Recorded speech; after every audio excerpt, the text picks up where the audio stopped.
Welcome back to Inspector Toolbelt Talk IT crowd.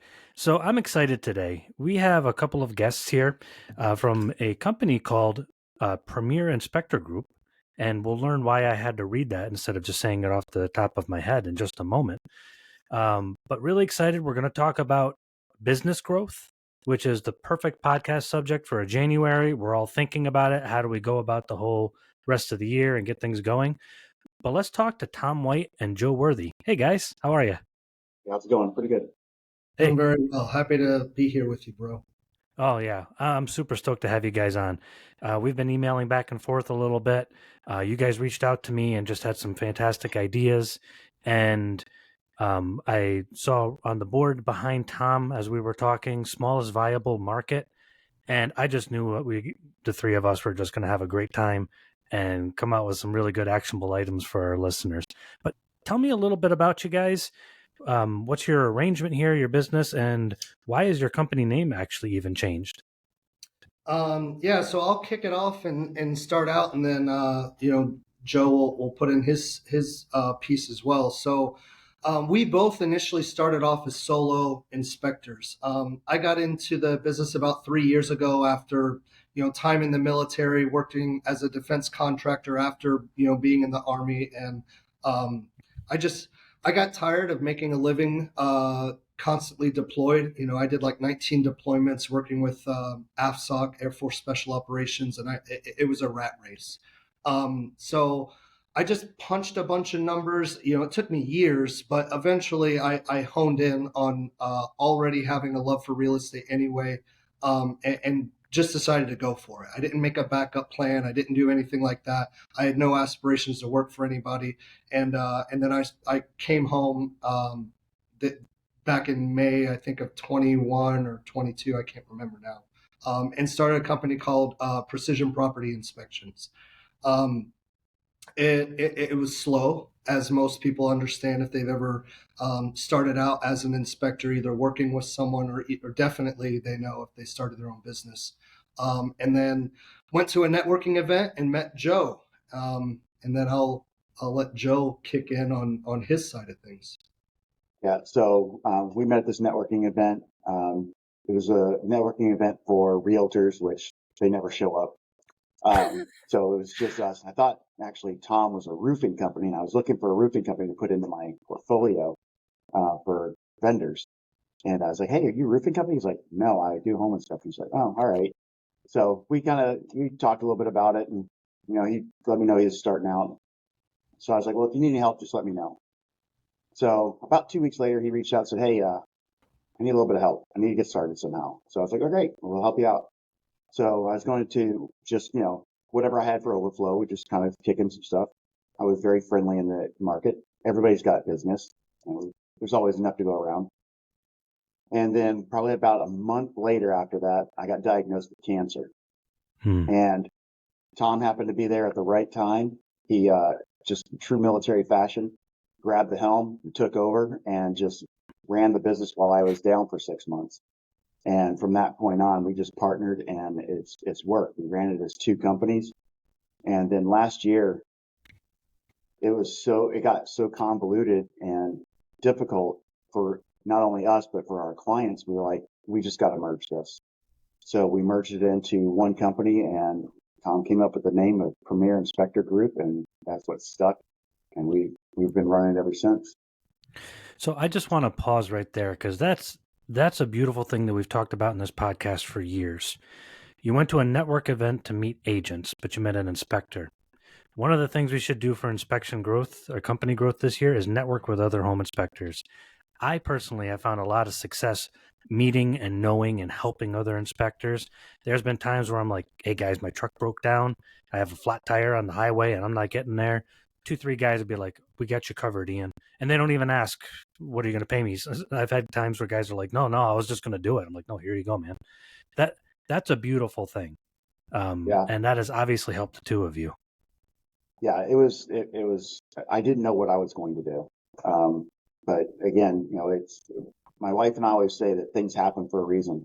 And, Tom's business, showing up that day, it happened for a reason. It's worked out great since. He was saying earlier, he does more of the innovation side. On the operations side, it works great. Yeah. So it all worked out. There's actually a business mantra. There's a book out there. I forget the name of the book off the top of my head, but it talks about that. Some of the best businesses have that kind of dynamic in it. An operations guy and an innovation guy, because it's two completely different skill sets. You Oh can be a yeah. little bit of both, but to find somebody that's equally both is like a jack of all trades but master of none kind of situation. So that's a good dynamic. So I understand you guys want to take over the world. I think somehow. Is that what I heard? Or That's Tom's goal. He wants to take over the world. My goal is to change the industry. oh, okay. And boots on the moon kind of thing? No, or We'll Yeah, get there. kind of. Yeah, we got to get colonized up there first. okay, I mean, good. if they're going to put a house up there, I'll inspect it. Sure. So I love that you guys have that kind of ambition, and it's not obviously I'm being facetious, but you guys have some pretty solid goals of business growth this year in particular. It seems like. Can you tell me a little bit about what you are planning on to achieve those goals, or maybe even what those goals are? Do you want me to start with the idea side? Yeah, you go ahead and do that. Yeah. So this is definitely a carryover from last year. Okay. So last year we were really focusing on scaling out. This year is a lot more dialed into to getting more efficient and intentional with our time. As business owners, we definitely get inundated constantly with a lot of tasks. However, on my side of things, I put a lot of focus on intentional marketing, and that's not just you know paying for ads or putting your ad in a magazine or stuff like that. When I say marketing, I mean physically being out meeting people, and that's I didn't realize this until earlier during our retreat because all of our staff we took a working genius assessment. And that actually gives you an idea of where your two working geniuses are, where your two working competencies are, and where your two working frustrations are. And one of the things that we've figured out through all of our people is everyone has a couple areas that they're strongest, but and I know that you've seen this before. There are a lot of people that talk about burnout, and the root cause of burnout is having to constantly work in a working area of frustration. I am not a CFO. I am not a finance guy. And if I have to sit here all day looking at spreadsheets, updating Excel, doing QuickBooks, I'm going to burn out so fast. I'm going to want nothing to do with this industry. So I fall more into like the galvanizing type and the innovation type person. So where I function best is by actually being out and making the connections, building the relationships. Ultimately, the building the relationships is really key. People want to work with others that they know, like, and trust. Mm-hmm. And if we always use the saying, especially for business, if they don't know you, they can't flow you, right? So it's our job as business owners to get out and actually not just show people we're Premier Inspector Group, but shake their hand and say, "Hi, I'm Tom. I'm the owner of Precision Inspection Group. I would love to be able to offer some insight as to how we're different and how we can best help you." And then not only that, whether it's a trade, a realtor, another inspector, or even just another business owner, when you build those relationships, their network kind of becomes an extension of your network and vice versa. So we've gotten referrals from mechanics, we've Hmm. gotten referrals from roofers, from teachers, from city officials, just by building out an extension of your network. And again, it's not just going directly to the person that you know is going to routinely pick up the phone and call you, but all it takes is that one mayor, that one city commissioner that, oh, you know what, my nephew's wife, she works in the real estate industry, let me connect you with them. Like, of course we'd love that. We're always available to try to grow in that way, and if there's something we can do to help them, that's really what we're here to do.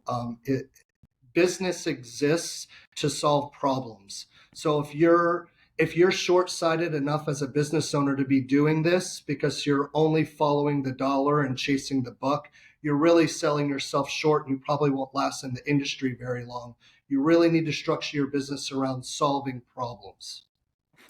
So if I could just take a moment there, because there were some really good gold nuggets in there before we switch over to Joe. Sure. I liked how you used the term intentional marketing. I like that. It's the difference between taking a fishing pole to where the fish are and casting in one lure rather than going out in the middle of nowhere and casting a net and seeing what you end up with. You also worked in something that there's a couple different types of this. If you look it up, I'm sure you know it, but if any of our listeners do, look up fractional marketing. This is a type of fractional marketing where you are not going after the big fish, but you'd rather get 20 little fish to equal that big fish. So expanding your network that way is something that we often neglect. So if I were to take a couple of actionable items just from what you said, even just right there, somewhat of the beginning of our podcast here, is build relationships, market fractionally. Don't go just after the big fish, i.e. the agents. Go and get some smaller fish and expand our network that way. And what's a working genius test? I don't know what that is. Yeah, I'm not a Joe. genius, so I don't know. So Working Genius was developed by Patrick Lencioni, one of my favorite business coaches. He's written a lot of books. So it started out with 5 dysfunctions. He moved into the 6 working geniuses. And basically what it does is it's an assessment. It tells you what you really are passionate about and what will really irritate you. As Tom said, Tom and I are not finance guys. We have somebody that does our finances. She is great at it and she loves it. She geeks out on those numbers. If you put a number in front of Tom and I and we have to figure something from it, we're walking away. We're done. So she gives us the information we need, tells us where we're at financially, and we make decisions based on that. But we're not out there looking at it because that would be our frustration and it will burn you out. So that's what the Working Genius does. And when you look at it, what it does is it combines Tom's geniuses with my geniuses, with our finance person's geniuses, and then our team after that. And that way we all know how to work together and to put people in the right place. If you put me in the position of being the innovator, I can do it. It's a competency. It's not what I enjoy doing. So you want to have Tom doing that because that is his genius. He is good at it. Operationally, that's where I excel. I create plans. I execute plans. I ensure that the plans are moving forward. I'm not a completer. That was one of my frustrations. But we have somebody that will do that completion, and that would be our office administrator. She is phenomenal when it comes to completing the task. So we just it's allowed us to put people into their proper place, which has helped drive our company forward and has actually really set us apart from a lot of the majority of the inspection companies here in the state. That's interesting because I know a company. It's a software company, not one of our competitors or anything. Just they do something completely separate, but they actually have their employees take personality tests, Yep. Myers-Briggs and some other stuff to see. Okay, well, let's see where you're going to fit best, or are you going to be a fit? And I thought that was at first I'm like, that's a weird thing to do, but then I'm like, you know what? You end up getting people that work well together and put them in a spot where they succeed. Sometimes failure comes down to the person just being in a spot where they were built to fail. Like you, Tom, Right. you mentioned you're not going to be the operations guy, and Joe, you're not going to be the innovator. I'm with you guys. I don't like looking at certain types of math. I love looking at the numbers of business, but I'm like, oh, these are conceptual and projectatory a word. I'm always making We'll up make it a words. word. But yeah, we'll make it. It's a word now. It's on a Yeah. podcast. It's a word. But you put me down with like math for my taxes. I literally will sometimes just sit there and stare at the paper and go, I hate this so much. This is Yep. the worst thing. had to sit down today and do a to-do list, and it sat in my email for over a week because I didn't want to open it because it literally was titled "Your To-Do List from our CFO," and I'm just like, I do not like it. I don't want to look at it. It's like going to the doctor. It's I would rather not know what's in there when I open it than to actually go through and check off everything. If Yeah. I could give that to-do list to someone else, I would. But Well, it's and I been those guess, things. Go ahead. oh, please, Joe, I want to hear your thoughts. I say it's been these things right here that have actually been able to drive us operation, which is what's going to drive our operations this year. We're when we the last 2 years we went not broad. We like to try and keep everything go narrow, go deep, but we went pretty broad in a few things. But this year, Tom's focusing a lot on the marketing, and we're actually tying it back to the foundation, which is our marketing. That's what has driven our business. That's what has got us to the point that we're at. And instead of trying to expand out in all these other little areas, we want to dial it back in and go back towards what the foundation was. And it goes up, I see it up on Tom's board right now, the smallest viable market. And that's what we're back at too. We actually picked that up from Seth Godin. So tell me how the smallest viable market, well, maybe you could explain to our listeners what that means and how that is helping you with your growth. Absolutely. Yeah, go ahead, Joe. So the smallest viable market is the market that is actually going to really drive your business.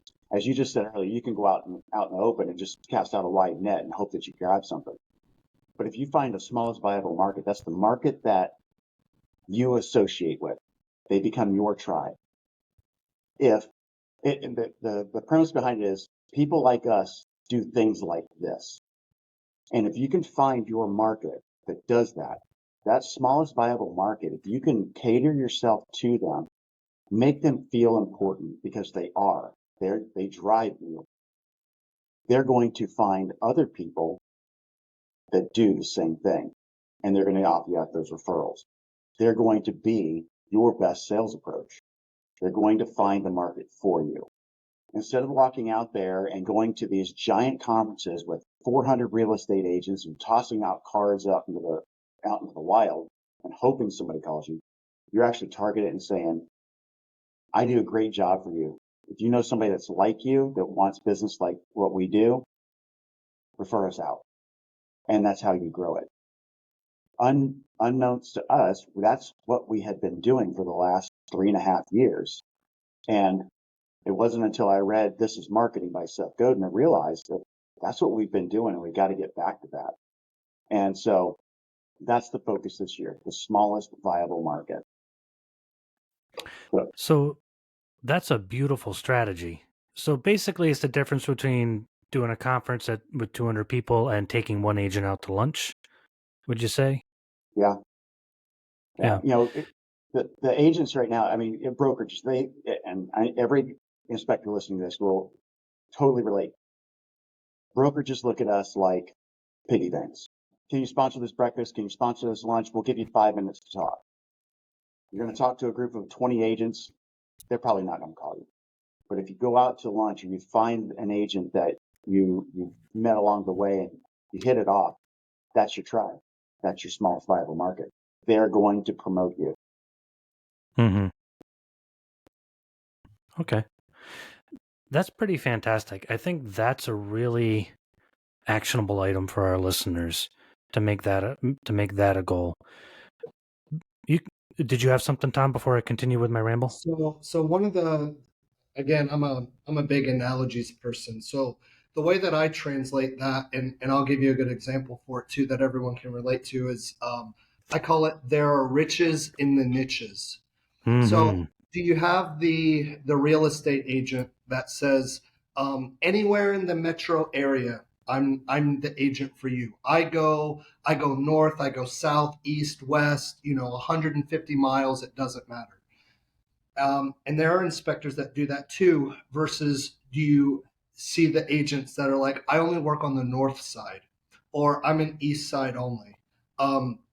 They've grown a very, very tight market. You can even look at some of these subdivisions, especially in like age restricted areas. Like there are agents that just kill it in these little micro areas because they put all their focus in one spot. Um, we kind of look at it a lot that way as well, rather than being the inspection team that will go everywhere. We put our focus on the agents in our immediate area, like Mm. really close, 15, maybe 20 miles at best. And we've got a lot of different pockets throughout Phoenix. Phoenix is huge. It's like the fifth largest city in the country. Um, sometimes it can take you 2 hours just to get from one side to the next, just in drive time, not including traffic. Um, but it really doesn't matter if you really put your focus on go deep, not wide, with your approach to where you're building these relationships, you will get a much more squeeze out of the proverbial lemon versus trying to capture all the lemons. Man, I knew There's I was going to enjoy 70,000 talking to lemons you in the guys. state. Right. Yeah. I knew I was going to enjoy this. I wrote that down for me and my own companies. Go deep, not wide. Right. And, we tend to go wide when things are a little bit slow. But instead of going wider, maybe go a little bit deeper instead. Sure. And I tell everybody, especially as business owners, it's a little different if you're an inspector working for another team, unless they give you the tools that you need to really market. But as a business owner, your first job really is marketing and getting your name out there. Because again, if all you're doing is following the Facebook groups, making a couple posts, and just sitting at home waiting for the phone to ring, again, if they don't know you, how do you expect to get business? So Mhm. there are a lot of different things you can do there. Facebook always has different groups. And we can take a whole different dive if you really wanted to on the social media side, because I could go on for hours on that. But Eventbrite, that's a really good app because there are always events going on. Sometimes they're business, sometimes they're personal, sometimes they're bands or stuff like that. You can BNI can be pretty useful for other Mhm. people. That's Business Networking International for those that haven't heard of it. And then there are plenty of BNI offshoots that kind of do something similar, where they may only limit like 1 to 3 people from your industry in their networking group. But those are good ways to connect with other industry professionals. And it really does just boil down to marketing. How much time are you spending to really put your name, image, and likeness out there for people to want to do business with, as opposed to I just want to look at houses. To be fair, looking at the house is probably the easiest part of our job. I've often said, and I've said it on this podcast, I can teach almost anybody to inspect a house. You Right. can't teach anybody to be a people person, talk, run a business, eat their lunch on the road, and make a phone call and explain an issue. You can't teach a person to be a person, but you can Right. teach them how a water heater works. Andy Frisella, he's made this comment quite a bit also, that the only way to get better at public speaking is by public speaking. Hmm. So one of the things when he was real early in sales with his supplement company, he would force himself to go to the grocery store and start up a conversation with a stranger every time he went, just to try to get more extroverted because he was naturally an introvert. I think the majority of us, probably to the largest degree, are introverts. I've said it many times. If I could make money not talking or meeting with anybody, I would sign up for that immediately. Yeah. But if your business is your baby, like nobody's going to be more invested in the success of it than you are. So how bad do you want it? And if Yeah. growing those people skills are something that you want to do, you have to force yourself to do it. Yeah. And I like how you use that analogy that basically you need to get in there and just do it. But the analogy I was thinking of is like swimming. I see a lot of guys splashing in the pool and saying, why is that guy getting to the other side faster than me? We're both in the pool. We're both working just as hard. But one guy is splashing and the other guy is very deliberately making specific movements. You Right. guys are very much the ones who are making very deliberate movements. So I wrote down several things that you guys have been talking about here. That I like how you guys have a fairly exact plan. It sounds like. Do you keep a schedule of your marketing efforts? Like, here's what I'm doing each day. Oh yeah, Uh, our calendar is packed with it. Well, if we didn't do that, we would just be all over the place. See, Everything is driven off of that calendar. that's Yeah. So, perfect. yeah. So we actually are to the point now where we have to actually dedicate days for working on the business, not in the business. Again, because if it didn't happen, um, and it's no fault to real estate agents at all. They're just doing their job. But if there's an availability and they see it on the website, they're going to take it. Mhm. So especially as owners and being that we are a multi-inspector firm, we have a little bit more flexibility on it, to where if we know, like, let's just say Wednesdays are the day that we work on the business, not in the business, it just takes us off the schedule and those guys get that work. Those are two fantastic points. A lot of guys talk about how they don't like the slow season. They're like, I'm just sitting around. I'm like, the fact that you just said that, I'm like, you should have a calendar of things. You guys are taking time away from actual inspections to work on the business. And when we're slow in the slow season, we're given the gift of time to work on the business. We should have a calendar of events. Who are we taking out to lunch? Who are we giving a warm handshake to? Who are we meeting here? What event are we going to? That's really where progress is made, by very deliberate and actionable movements in our business. It's here's another great example for that. So our revenue, from last year to this year doubled, Mhm. and this was the slowest market since 1995. The least number of homes were sold nationally since 95. Yeah, Um, I actually prefer a slower market because that's how you capture market share. When exactly. everybody's when everybody's busy pumping out houses and houses, you're so busy. I got to go hire guys. I got to get more people. And then when things slow down, you're like, sorry, man, I got to let you go.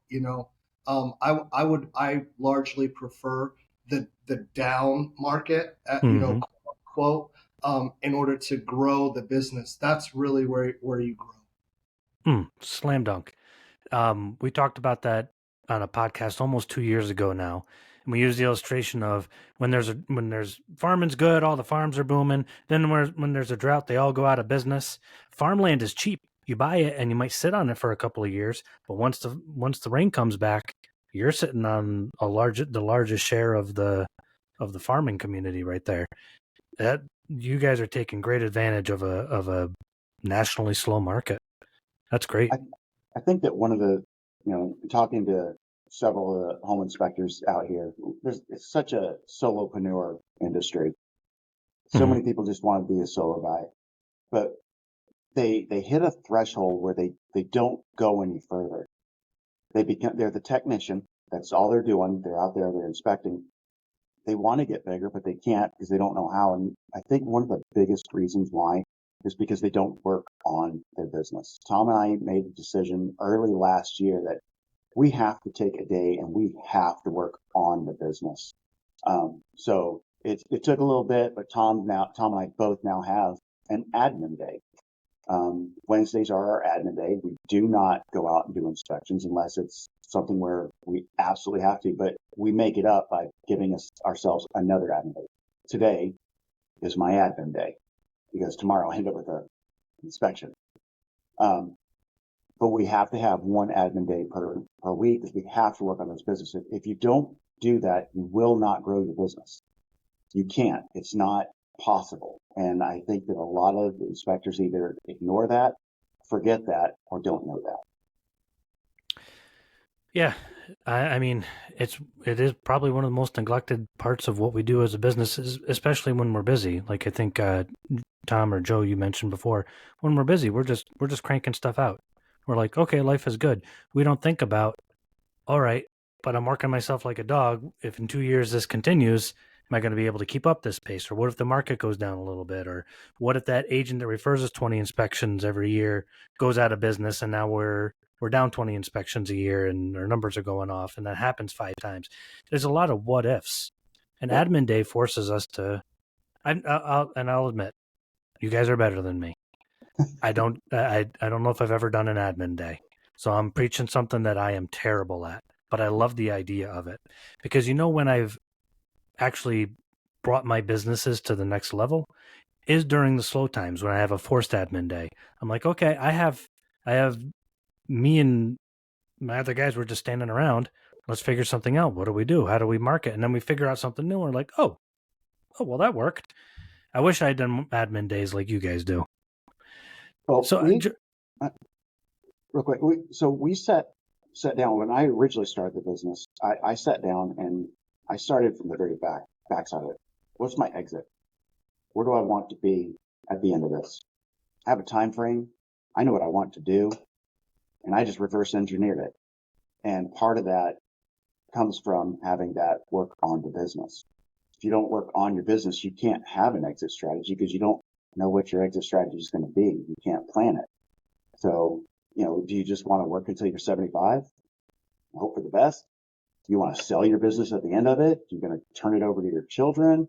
What are you going to do with your business? So you have to have that time to plan. And if you do come up with that plan, now you got to have time to work on it. And you need that. You need that time. You need that day. You got to plan it. Even if it's a admin day a month, whatever it might be, you have to have that time so you can work on that plan. Let me ask you, Joe, because that was an interesting thing you said. You figured out where you wanted to be and then reversed engineered it. Can you talk to that just a little bit? Because I don't think most of us. I know I didn't think about it. I think about it now, but when I started my home inspection companies, I didn't think about where did I want to be. I always said, let's see where this goes. So that's what most people do. Yeah. So when I spent 9.5 years in the military. I've been an EMT. I was a human resources director for 17 years. I have managed home improvement stores. I didn't know what I wanted to be when I grew up. When I finally moved back out here to Arizona, I decided I'm going to go to work for myself because I can always do something better than somebody else. And it was always a frustration of mine. My whole goal was to go to Disney. I wanted to go to Disney every year. And that's why I set up my business. I was like, that's my goal for my business: retire and go to Disney every year. But as I did that, I was like, there has to be an end time. I don't want to work until I'm 90 years old. I want to work until I'm X years old. In order to do that, I need to do this plan up to that point. I need to grow my business to a certain size. What do I want to do with my business at the end of that? And originally it was, I'm going to turn it over to my sons. Neither one of them really wanted to be part of the business. Okay, we'll take that part out. And then as I kept working towards that plan, it became, well, I'll take on a business partner at some point in my business career, and what I'll do is I'll make sure that it either turns over to them or we'll sell the company off. We'll grow it to a point where we can sell it. At this point right now, I'm a lot older than Tom. It would be that when I'm done, I sell out my half to Tom and we turn the business over to him. He takes over. I created that plan. If you don't have an exit plan, then you just plan to work forever. We work hard for what we do. You work hard for what you've got. Tom's working hard for his business. There should be something at the end of that. Mm-hmm. Nobody built a business just to go, all right, I'm done, and just walk away. There's got to be some sort of a payout at the end. Otherwise, what were you doing? Yeah. And Tom, when you started your business, did you think about the end result, or like Joe, or were you like me and said, let's see where this goes? Yeah. So when I started out, it was mostly, at least initially, I just didn't want to keep deploying anymore. I wanted to try to, have more family time. I've got two little boys. Unfortunately, you know, doing the deployed life usually ends in divorce, which mine did. We're still friends. I still see my kids. So it's not all bad there. But that was my goal initially. As things started rolling, and I really started to get a feel for how the market was responding to what we were able to do and offer them. I'm like, I think we have something special here. We've done inspections for people from California, Washington, Oregon, Colorado, all over, and the same thing kept repeating. Like, are you guys a franchise? Because I've I've bought 12 houses in my life, and I've never had an inspection like this before. You guys are very good. Um, and that just kept repeating and repeating. And I'm like, maybe we should think about, franchising this thing out. Maybe we should think about opening up another, spot in the state, or maybe out of state, or, it got to the point where I was like, I sat down, I'm like, I think that we can really build something here that is, the most recognizable name in our industry, within the city, within the state, within the region, within the country, and as long as we continue to invest in the right human capital, I really think that this is something that can be big, um, because we've been very fortunate with the guys that we brought in. They've all been new. We have not brought in a single seasoned inspector that already knows agents, that already has a workload. Everyone that we've brought in has been brand new. We've trained them. They've come out of, they pass the NHIE and do all their Arizona state requirements, and we build them from the ground up. And the market has responded to where it's like, it doesn't matter if they get Joe or Tom or Clay or Keith or Jimmy or Jack. Every single one of your guys does everything the exact same way. That's just been repeated again and again. And the feedback I've gotten from agents when I was a solo guy was that they really don't like working with multi-inspector firms because Gary comes out this week, but then next week, they call and they get Mike, and they're like two completely different inspectors. The way they communicate to their clients, the way their call outs are, the number of call outs there are, the type. And it really leaves a sour taste in their mouth to where they really don't ever feel like they've got their guy. So part of that strategy is we're trying to build the company in a form of a franchise. Not that we want to go out and franchise. That's not the plan, though it could happen. We want to build it like a franchise because everything is very methodical. Everything's very well thought out. So we've created this structure where if Tom does go out, they're going to get the same inspection as if I did it. If I go out, it's going to be the same inspection that one of our other inspectors would have done. It's the same way every single time. Consistent. It's very trusting. The agents can trust what they're going to get from us. They can trust, what they get out of the inspection, the services afterwards, the follow-up. If they have questions, they know that they're going to be able to get an answer from us because it's not always about the inspection. It's, hey, you called out the roof's bad. What do we do here? Like we just picked up mold and air quality. Agents out here never requested that. But because we started offering it, our clients are like, yeah, I'll pay for that. Let's do it. Now the agent's like, okay, you found mold. Now what do I do? Because they don't know. But they call us, they trust us. They know we're going to give it to them. So we're building it like a franchise for consistency, much like McDonald's. Not that we're McDonald's, but it's consistent every single time. It's done the same way. You go to one store, it's going to be the same as the other one. And it's paying off dividends. Yeah, and I know what you mean by the McDonald's comment. It's not that, it's process mapping. Right. And that's something that I've always been very big on. You should be able to write down everything that you do and have the next person do it to at least 90 to 95% what you've done. Now, there is a measure of skill. You can process map a baseball game, and Derek Jeter is always going to beat out the other guy. But at the end of the day, you should be able to put any of the Yankees out on the field and have a decent game. Right. So it's the same thing with us. We very, very, very few of us, and a lot of multi-inspector firms, whether we're 2 inspectors or 200 inspectors, very few of us actually process map.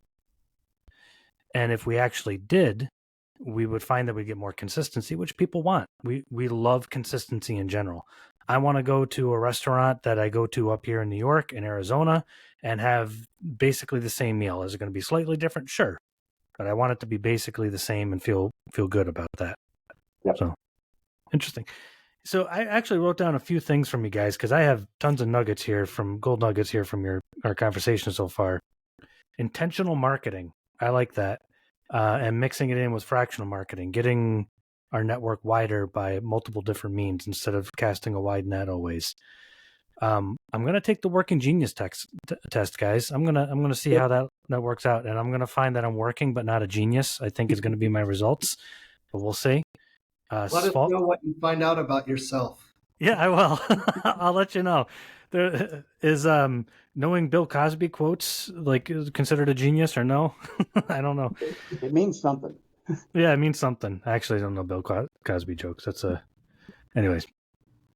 Go deep and not wide. Get into those niches. That's where money is made, and that actually is corporate America motto too. They know that money is made in niches. Yeah. You know, hard to break into, fashion as a whole, but now you break into bedazzling elbows. I don't know, something. The more niche you get, yeah, exactly. And understanding where we want to be and process mapping to that point. So, man, these are some great points from you guys. I wish we could talk forever. We're hitting the end of our time here, but I can't thank you guys enough for being on. I would love to have you on again because it sounds like we could have like 30 more conversations about a lot of different things.